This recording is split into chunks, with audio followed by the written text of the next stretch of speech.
Bismillahirrahmanirrahim. In the name of Allah, the most merciful, the most compassionate. So, dear students, in the last previous lessons, we have studied about the religion of Islam, the religion of Christianity, Hinduism, اور اس کے بعد میں زرتشتی اور Sikhism کے بارے میں. تو اس کے ہمارا جو آج کا ٹاپک ہے وہ یقین جو ہمارے مذہب اسلام، عیسائیت اور ہندو دھرم کے بارے میں ہم پریویس ٹاپک میں ہم پڑھ چکے تھے. آج ہمارا جو ٹاپک ہے وہ زرتشتی کے مذہب کے بارے میں ہے کہ ان کی ابتدا کہاں سے ہوئی اور کون کون سے لوگوں نے اس میں شامل ہے اور حصہ لیا تھا اور کہاں سے کس طریقے سے اس کی ابتدا ہوئی تھی اور کہاں کن علاقے سے اس کی ابتدا ہو چکی تھی. تو آج ہم ان زرتشتی مذہب کے بارے میں ہم پڑھیں گے کہ ان کی اور وجوہات کی بنا پر یہ مذہب کیسے معرض وجود میں آ چکا ہے. تو زرتشتی کی زندگی کے بارے میں ہندو دھرم کے یعنی زرتشتی دھرم کے جو بانی تھے اس کے والد کا نام ہوروشاہب اور والدہ کا نام دیودادا. وہ 6 صدی قبل مسیح میں ایران میں پیدا ہوئے تھے. یعنی ان میں سے جو 6 قبل مسیح ہے اس کا جو والد کا جو نام تھا تو یہ ہوروشاہب والد کا نام تھا، دیودا اس کی والدہ کا نام بتایا جاتا ہے. اور یہ اس مذہب کی ابتدا 6 صدی قبل مسیح میں ہوئی تھی اور اس کا جو ایرا بتایا جاتا ہے وہ ایران کی سے اس کی ابتدا ہو چکی تھی. ایران ملک سے یعنی فارس ملک سے اس کی ابتدا ہو چکی تھی. ابتدائی چیزوں میں جس طرح ہم کہتے ہیں کہ اس کے جو عقائد ہیں کون کون سے عقائد ہیں اور کون کون سی چیزیں ہیں اس کے بارے میں ہم پڑھیں گے کہ ان کے عقائد کیا ہیں، ان کی رسومات کیا ہوتی ہیں، ان کی فوت کی اور اس کی پیدائش کی جو رسومات ہیں وہ کون کون سی ہوتی ہیں اور اس مذہب میں کون سی ایسی چیزیں ہوتی ہیں جن کی بنیاد پر یہ مذہب کن کن علاقوں میں پیدا اور کن کن علاقوں میں یہ فالوورز وہاں پر پیدا ہو چکے ہیں اور یہ مذہب پہلے کا انکشاف کا موقع ملا. تو سب سے پہلے ہم اس کی جو ابتدائی جو تعلیم ہے یا جس کی جو ابتدائی جو زندگی ہے اس کے بارے میں ہم پڑھتے ہیں کہ اس کے کون بندہ کس لیول کی بنیاد پر اس کی جو ارلی ایجوکیشن تھی وہ کہاں سے اسٹارٹ ہوئی تھی اور کن کن لیول اور مراحل سے گزر کر انہوں نے کون اپنے مذہب میں کون کون سی ایسی چیزیں شامل کر لی جو بعد میں لوگ اس کو فالو کرتے تھے اور اسی کو بنیاد بنا کر وہ پھر ایک مذہب کے طور پر پیش کیا گیا اور بننے لگا. تو اس مذہب کے مطابق زرتشتی کی جو ولادت اور بچپن سے متعلق بہت سی کرامات اور معجزات مشہور ہیں. یعنی زرتشت کی جو ابتدا بیان کی جاتی ہے اس میں سب سے بنیادی چیز کرامات کی. لوگ کہتے ہیں کہ جب اس کی پیدائش ہو رہی تھی تو اس وجہ سے بہت سے ایسے کرامات وہ ضرور پذیر ہوئے تھے اور اسی کے ساتھ ساتھ بہت سے ایسے معجزات رونما ہوئے کہ جس کی بنیاد پر بعد میں آنے والے وقتوں کے لیے آنے والے نسلوں کے لیے لوگوں کے لیے یہ مذہب ایک بڑے مذہب کے طور پر ابھرنے لگا. اس میں سے اس کی ابتدا کے بارے میں اگر ہم اس کو اسٹڈی کر لیتے ہیں تو بات سامنے آ جاتی ہے کہ اس میں بچپن اور ولادت سے متعلق بہت سی ایسی کرامات اور معجزات تھی جو مکمل طور پر انہیں بچپن سے ہی غور و فکر کی عادت تھی. یعنی اس میں سے ان کرامات کی بنیاد پر یہ کہتے ہیں کہ اس میں غور فکر کرنے کی عادت بچپن سے ہی اس بندے نے اور یہ معجزات اور پھر اس کے بعد کرامات ایسی چیزیں آنے لگوں جو اور پذیر ہونے لگی جس کی بنیاد پر یہ بہت زیادہ غور و فکر کرنے کی عادت کے مطابق وہ کرتا تھا. اور پھر اس کے ساتھ ساتھ اسی لیے وہ برس و صحرا اور پہاڑوں میں عقیدہ اعلیٰ کی جستجو کرتے رہے. یہ اس عقیدے کی بنیاد پر جسے ہم عقیدہ حقیقت اعلیٰ کہتے ہیں تو اس کی تلاش میں یہ سرگردان تھا اور اس کو بنیاد بنا کر یہ غور و فکر کرنے کے لیے جنگلوں میں صحراؤں میں بھٹکتا رہا اور بہت سی ایسی ویران جگہوں پر انہوں نے برسوں گزارے جن کی بنیاد پر اس میں غور و فکر کرنے کی عادت پڑنے لگی. اور بعض چیزوں میں یہ بھی آتا ہے اس مذہب کے بارے میں کہ ان غور و فکر کرنے کی عادت کی وجہ سے بعض جب اس کی عمر زیادہ بڑھنے لگی تو ان کو بنیاد بنا کر ایسے ایسے کرامات ان کی شخصیت سے ضرور پذیر ہونے لگی. بہت سی ایسے معجزات ضرور پذیر ہونے لگے جو ان کی فالوور تھے اس کے جو پیروکار تھے پھر مکمل طور پر اس مذہب کے ساتھ پیوستہ ہو گئے. اس میں وہ اکثر مذہب کائنات اور معاشرے کے بارے میں سوچے تھے. ان کی سوچ کی جو زندگی یعنی اس کی غور و فکر کرنے کی جو عادت تھی وہ زیادہ تر کائنات کے بارے میں، کائنات کے بارے میں وہ سوچ رہا تھا، وہ سوچتا تھا ہر وقت. پھر اس کے بعد مذہب کے بارے میں، اور پھر اس کے ساتھ ساتھ وہ معاشرے کے بارے میں اس کی جو سوچ تھی وہ اس تینوں کے ارد گرد گھومتی تھی کہ اس میں کائنات کا پیدا کرنے والا، پھر اس کے بعد اس کا خالق، اور کون کون سی مخلوق اس کے پیدا کی ہوئی چیزیں، ان تمام عقائد کو بنیاد بنا کر وہ غور و فکر کرنے کی عادت کر رہا تھا اور کائنات میں غور و فکر کر رہا تھا. پھر اس کے بعد مذہب کے بارے میں کون کون سے جو پرانے زمانے میں جو کون کون سے جو ایسے مذاہب تھے جو پہلے گزر چکی تھی ان پر غور و فکر، اور جو مذہب انہوں نے جو بعد میں انہوں نے دریافت کر دیا اور لوگوں کے سامنے پیش کر دیا گیا، تو ان کے بارے میں، مذہب کے بارے میں زیادہ سوچتا تھا اور غور و فکر کرنے کی عادت ان کی شخصیت میں شامل ہونے لگی. معاشرے کے لوگوں کے بارے میں، ان کے طور طریقوں کے بارے میں، اطوار کے بارے میں، خصلات اور ثقافتوں کے بارے میں، مختلف طرز زندگی اور رہن سہن کے لوگوں کے بارے میں یہ معاشرے پر بہت زیادہ فکر اور غور کرتا تھا. اور اس کے بارے میں تعلیم کے بارے میں اگر ہم دیکھیں تو اس میں زرتشت بچپن سے ہی زیادہ ذہین و فطین تھا. اس نے اپنے زمانے کے مشہور جو عالم تھا بزال کرزال سے انہوں نے تعلیم حاصل کی تھی.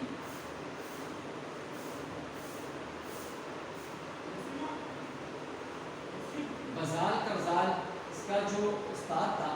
یہاں سے انہوں نے ابتدائی زندگی کی تعلیم حاصل کی. یہ اس کی ابتدائی زندگی کے جو ایام تھے، ابتدائی زندگی میں انہوں نے جو بزال کرزال سے انہوں نے تعلیم حاصل کی تھی، اس کے ابتدائی دن تھے. اس نے اپنے زمانے کے مشہور عالم بزال کرزال سے تعلیم حاصل کر مختلف قسم کے علوم و فنون پر دسترس رکھتے تھے. یہ ایسا ماہر استاد ان کو ملا تھا جنہوں نے یا جن کا مختلف علوم و فنون پر، مختلف قسم کی فلسفوں پر اس کا عبور تھا. پھر اس وجہ سے ان کی ابتدائی زندگی کی جو تعلیمی جو ایام تھے وہ انہوں نے ایک ایسے ماہر استاد سے تعلیم حاصل کی جس کی بنیاد پر اس کی شخصیت کو مکمل طور پر چرچان لگے. مکاشفے میں زیادہ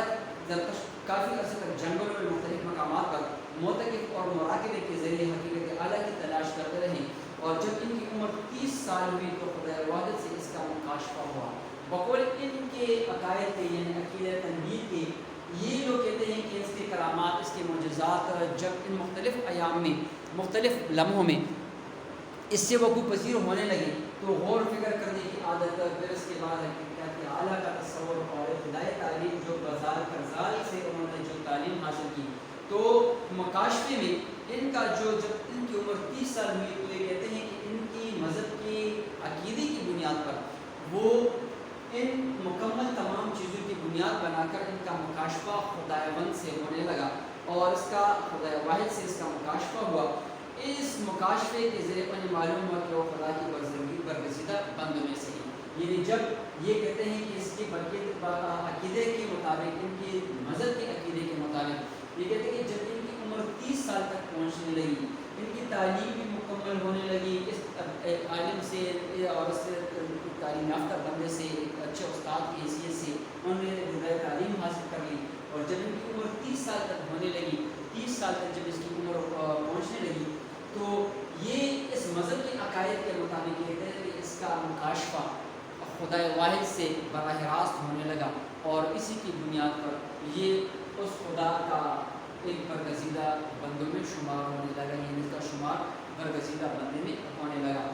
وفات زرتشت نے برف کو مرکز بنا کر، یعنی اس کی جو ابتدا بیان کی جاتی ہے کہ اس میں کون کون سی جگہوں پر انہوں نے ابتدا کی تھی اور کہاں پر اس نے مذہب کی تبلیغ کی تھی. تو مذہب کی تبلیغ کے بارے میں جب اس کی وفات کے بارے میں ہم بات کرتے ہیں تو اس کی جو وفات تھی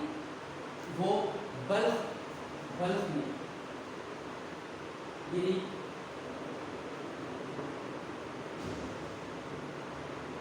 اس کا جو وفات کا جو محور ہے کم از کم تقریباً 37 سال تک، مختلف 37 سال تک انہوں نے 37 سال تک انہوں نے اپنے مذہب کی تبلیغ و اشاعت کی، اور پھر اس کے بعد 37 سال کے بعد لاکھوں لوگ اس کا مذہب اختیار کر گئے، اور آخرکار 77 سال کی عمر میں یہ بندہ دنیا فانی سے رحلت کرنے لگا. یہ تمام چیزیں اس کا جو مقام وفات بیان کیا جاتا ہے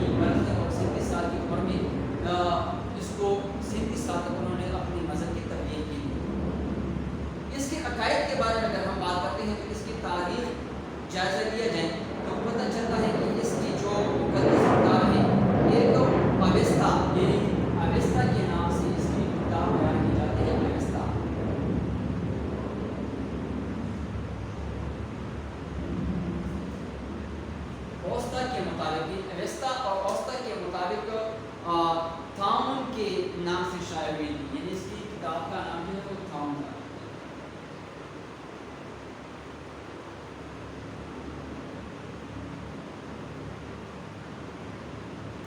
اور اشاعت کی وجہ سے ان میں مختلف قسم کی جو اس کے تعلیمات تھی وہ مکمل طور پر واضح طور پر یہاں پر نظر آنے لگتی ہے اور نظر آتی ہے۔ یعنی زرتشت کی تعلیمات کے مطابق خدائے واحد رہبورا مزدا کو مرکزی حیثیت حاصل ہے۔ اس کے جو مذہب کے پیروکار ہیں رہبورا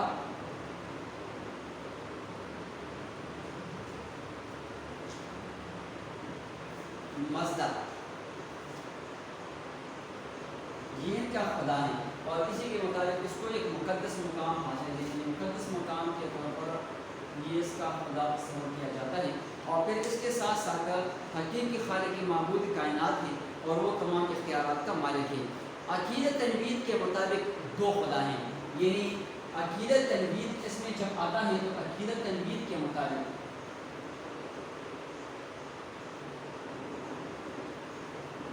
یعنی دو خدا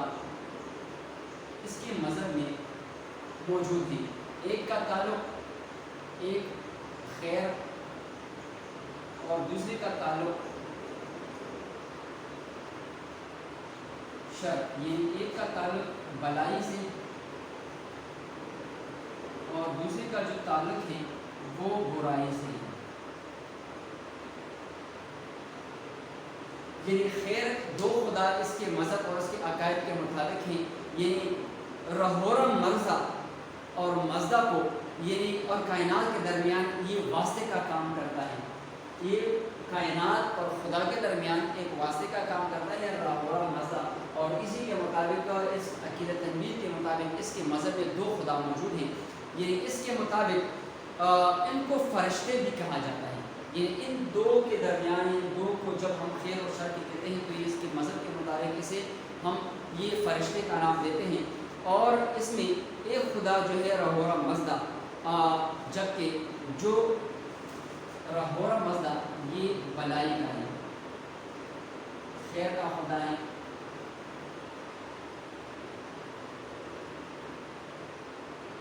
اور پھر دوسرا جو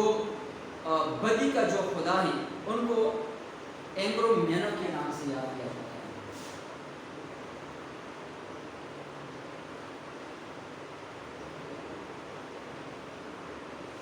اینگرو مینو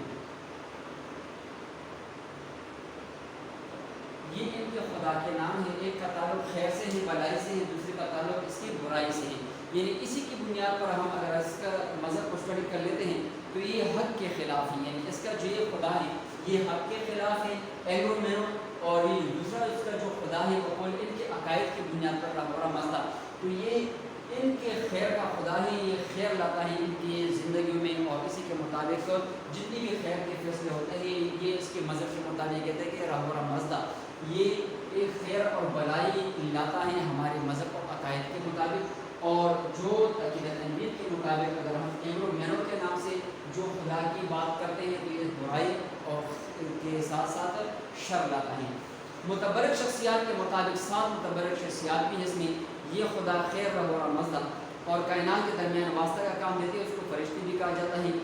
انسانی ارادے کے طور پر زرتشت کے مطابق انسان ارادے میں آزاد ہیں، چاہے وہ خیر کے ساتھ ہو چاہے وہ شر کے ساتھ ہو۔ یعنی ان کے مذہب کے مطابق یہ کہتے ہیں کہ ہر انسان کے پاس اختیار ہے کہ وہ بلائی اختیار کر لے چاہے وہ برائی اختیار کر لے، ہر انسان اپنے ہی ارادے میں بلائی کے ساتھ اور ہر انسان اپنے ارادے کے ساتھ میں برائی کے ساتھ جڑا ہوا ہے، اور اسی کے مطابق ان کو مکمل طور پر اختیار حاصل ہے، اختیار کل ہے کہ وہ بلائی کے کام میں بڑھ چڑھ کر حصہ لیں یا برائی کے کام میں بڑھ چڑھ کر حصہ لیں۔ تو اسی کے مطابق اس کے جو عقائد ہیں وہ چاہے وہ خیر کے ساتھ یا شر کے ساتھ رہیں۔ جنت و دوزخ کے مطابق دنیا دارالعمل ہے اور اس کو اعمال کا جواب دینا ہے۔ اگر برے اعمال کرے گا یعنی ان عقائد کی روح سے، اس مذہب کے عقائد کی روح سے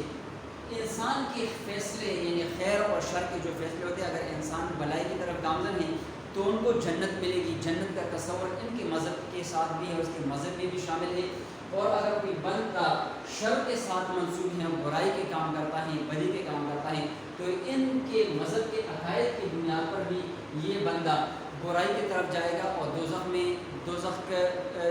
میں جائے گا، یعنی جہنم میں جائے گا، اور اسی کے مطابق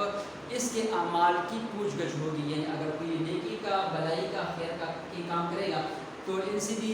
اس کو بھی تولا جائے گا، ان کی بھی پوچھ گچھ ہوگی، اور جو برائی کے کام، شر کے کام کرے گا تو ان کو بھی تولا جائے گا اور ان کی بھی پوچھ گچھ ہوگی. تو خیر و شر کا جو تعلق ہے وہ انسان کے ارادے سے منظور ہے. اور جنت اور دوزخ کا جو تصور ہے یہ اچھے لوگوں کو جنت ملے گا اور اس کے بقول اس کے کنسپٹ کے، مذہب کے، اور برے لوگوں کو دوزخ ملے گا. اس کے مطابق انسان کی بات کرنی چاہیے تاکہ وہ شیطانی خدا سے بچ سکے. اس کے لیے یہ لوگ آگ کی پوجا کی جاتی ہے، یعنی اس کا مطلب ہے کہ آگ کی پوجا کرنے والے.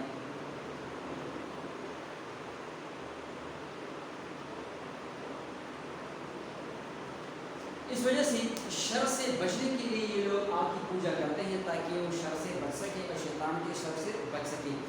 اور اس کے آگ کی پوجا، آگ کی وجہ سے خبیث روحیں دور ہو جاتی ہیں اور وہ آگ، پانی اور ہوا کو یزدانی قوتوں میں شمار کرتے ہیں. یعنی بقول ان مذہب کے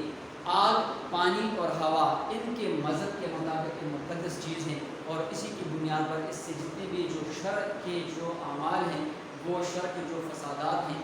جو شیطانی خدا ان کے بقول ان عقائد کے ہیں، وہ ان تمام یہ تین چیزوں سے دور ہوتے جاتے ہیں اور دور ہو سکتے ہیں.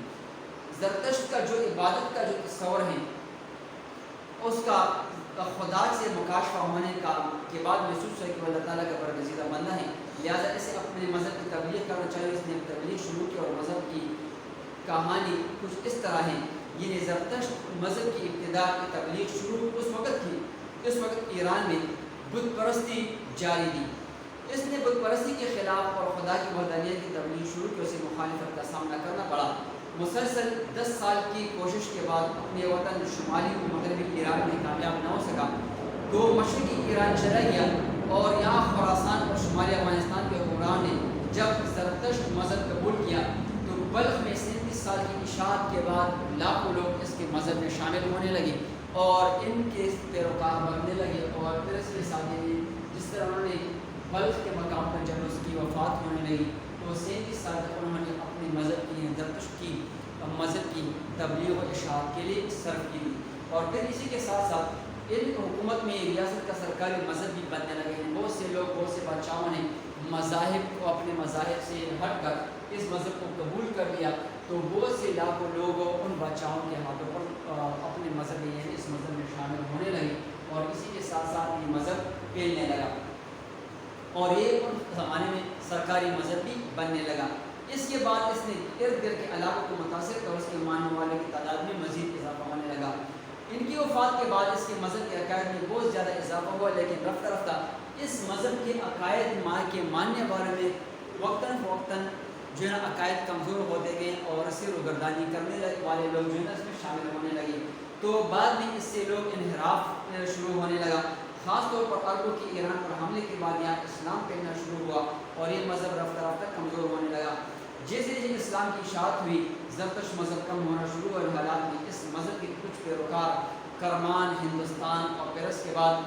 زرتشت مذہب اور اس میں سورت اور دیگر علاقوں میں چلے گئے. یعنی یہ لوگ جب تعداد میں کم ہونے لگے تو رفتہ رفتہ یہ مختلف علاقوں کی طرف چلنے لگے اور اس کا مذہب کی وجہ سے، مذہب پر ہولڈ ہونے کی وجہ سے اس کی جو گرفت تھی وہ کمزور ہونے لگی، پڑنے لگی. پھر اس کے بعد آج کل ان کی تعداد میں محدود تعداد میں کراچی، ممبئی اور حیدرآباد، ملتان میں ہے. برصغیر میں ان کو پارسی مذہب کہا جاتا ہے. زرتشت کو اگر ہم دیکھیں یہ پارسی لوگ ہیں.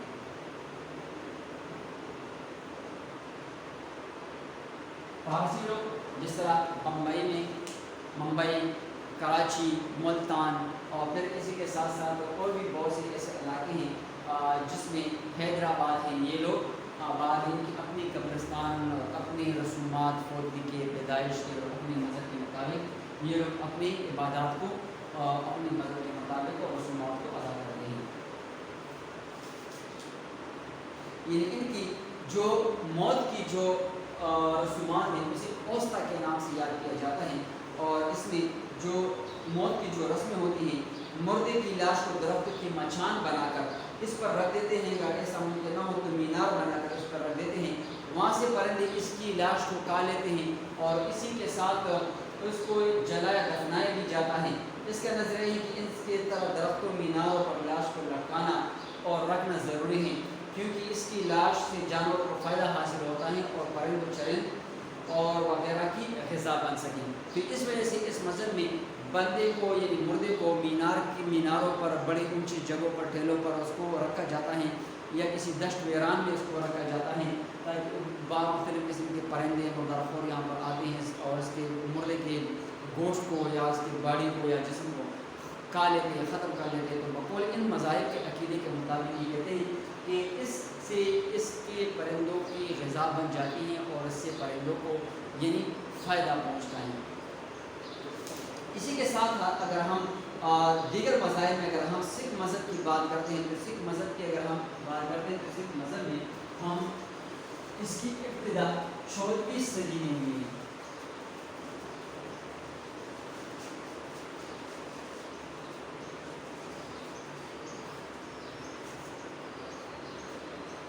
سکھ مذہب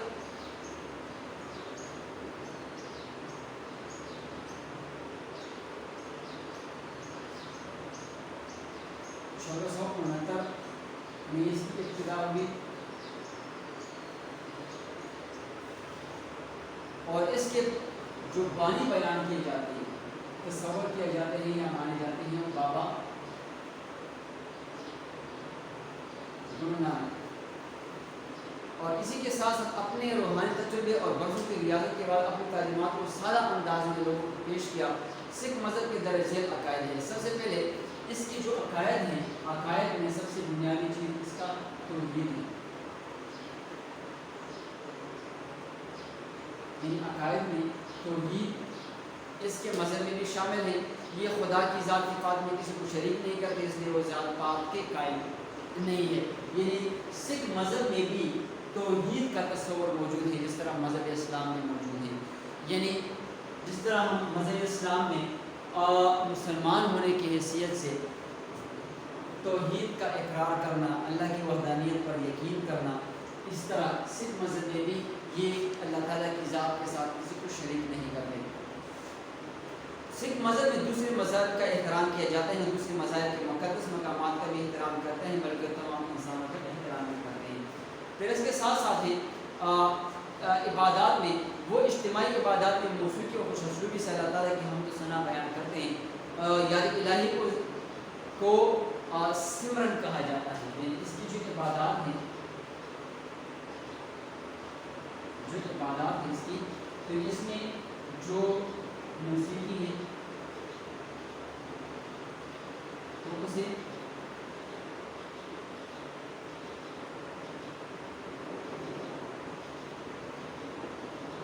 سمرن کہا جاتا ہے۔ سمرن کے نام سے اس کی موسیقی مشہور ہے، جس میں یہ لوگ اللہ تعالیٰ کی حمد و ثنا بیان کرتے ہیں اور اسی کے مطابق وہ موسیقی میں ہی اس کی حمد و ثنا بیان کر رہے ہیں۔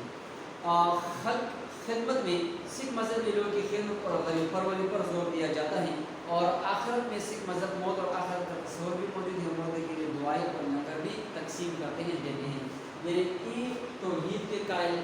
آخرت پر یقین کرنا، موت پر یقین کرنا، اور پھر اس کے ساتھ ساتھ آخرت کا تصور، موت کا تصور اس مذہب میں ضرور شامل ہے۔ سکھ مذہب کے مطابق عورت کی عزت و احترام کرنا چاہیے، اس کی عزت کرنے والے فلاح پائیں گے، اور اس دنیا کے نظام کا حصہ ہیں۔ غیر محرم عورت کو دیکھنا گناہ ہے، اور اس کے ساتھ ہاتھ بدکاری بہت زیادہ ناپسندیدہ فعل ہے، بدکاری کی سزا ہونا ضروری ہے۔ یعنی اس مذہب کے مطابق کچھ ایسی چیزیں ہیں جو ہمارے دیگر مذاہب کے ساتھ سملر ہیں۔ تو یہ سکھ مذہب کے بارے میں کچھ تھوڑے سی انفارمیشن تھی جو ہم دے چکے تھے۔ اور پھر اس کے ساتھ ساتھ اگر ہم پرسنالٹیز کی ہم بات کرتے ہیں تو شخصیات کے پہلوؤں کے ساتھ ساتھ ہم یہ جو دو ٹاپک رہ چکے تھے، اس میں ایک عبدالستار ایدھی ہے، بقول آپ کے اس کے کورس آؤٹ لائن کرنا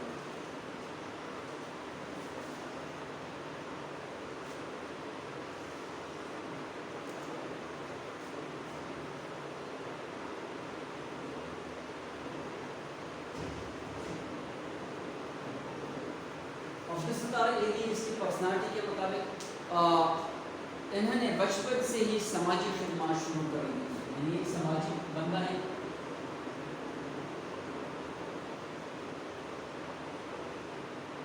تمام دنیا اس کی متعارف ہے، اور پھر اس کے ساتھ ساتھ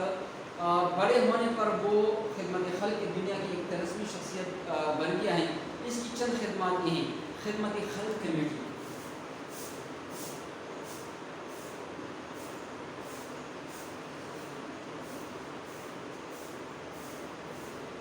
خدمت خلق کمیٹی جب یہ تھوڑے بڑے ہوئے تو انہوں نے خدمت خلق کمیٹی کی بنیاد رکھی۔ عبدالستار ایدی نے پاکستان آنے کے بعد بہت سے کام کیے، لیکن ان کا کسی کاروبار میں بھی جی نہیں لگا، اور انہوں نے حاجی عثمان میاں عبدالستار بوہڑ جیسے ساتھی سے مل کر خدمت خلق کمیٹی کی بنیاد رکھی اور لوگوں کی خدمت کرنا شروع کر دی۔ اس میں سے علاج کرنا، ایدی صاحب نے ساتھیوں کے ساتھ مل کر ایک ڈسپنسری کھولی، اور اسی کے ساتھ اس کے اخراجات حاجی عثمان دیتے، جب اس کا انتظام ایدی کے ذمہ تھا۔ وہ رات کو عموماً ڈسپنسری کے فرش پر ہی سو جاتے تھے کہ مریض کو ڈسپنسری بند ہونے کی صورت میں واپس نہ جائیں۔ ایدی ٹرسٹ کے مطابق، یعنی خدمت خلق کے مطابق، ایدی ٹرسٹ کا ابتدا کیسے ہونے لگی؟ تو ایدی ٹرسٹ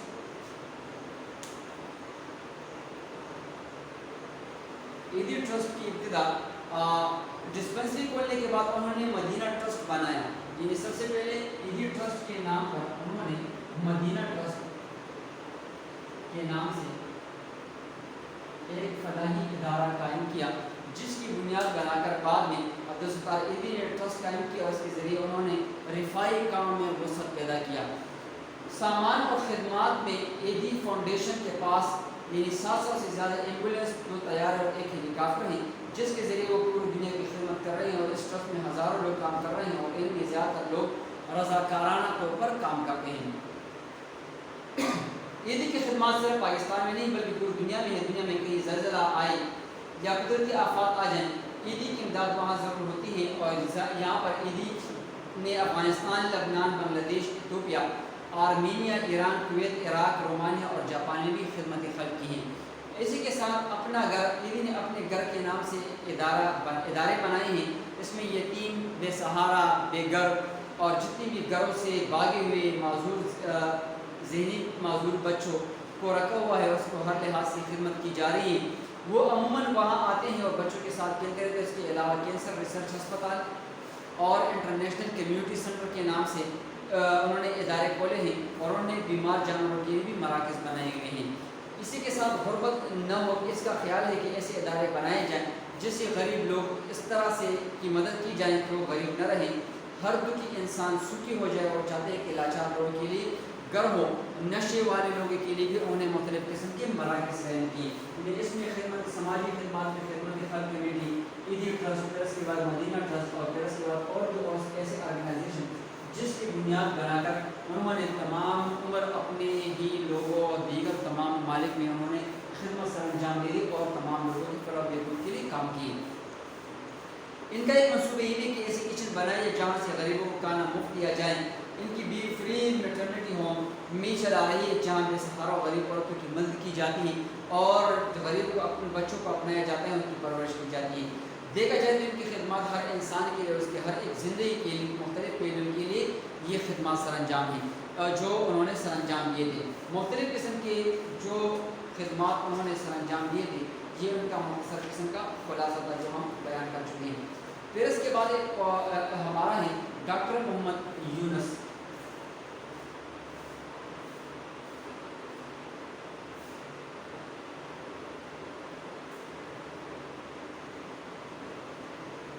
ڈاکٹر محمد یونس کے بارے میں یہ بھی مشہور ہے کہ یہ 28 جون 1940 کو چٹاگان کے گاؤں میں پیدا ہوئے، اور انہوں نے ایم اے معاشیات ڈھاکہ یونیورسٹی سے کی۔ امریکہ سے پی ایچ ڈی کے بعد وہ چٹاگان یونیورسٹی میں معاشیات کے پروفیسر مقرر ہوئے۔ ڈاکٹر صاحب نے عام لوگوں کی طرح یعنی غربت کی وجوہات کا جائزہ لیا، یعنی انہوں نے معاشیات میں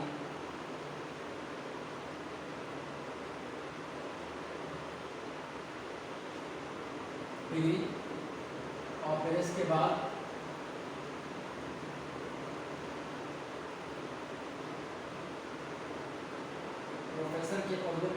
کیا. پھر اس کے ساتھ انہوں نے مختلف قسم کے جو غربت کی جو وجوہات تھی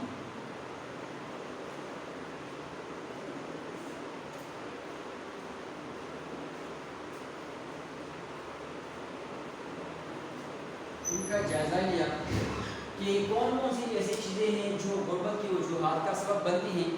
اور اسی کے ساتھ ساتھ مشاہدات کے بعد ان کے لیے کام کیا. انہوں نے عام لوگوں کو خاص کر عورتوں کو قرض اور سود سے نجات کے لیے گرامین بینک قائم کیا. گرامین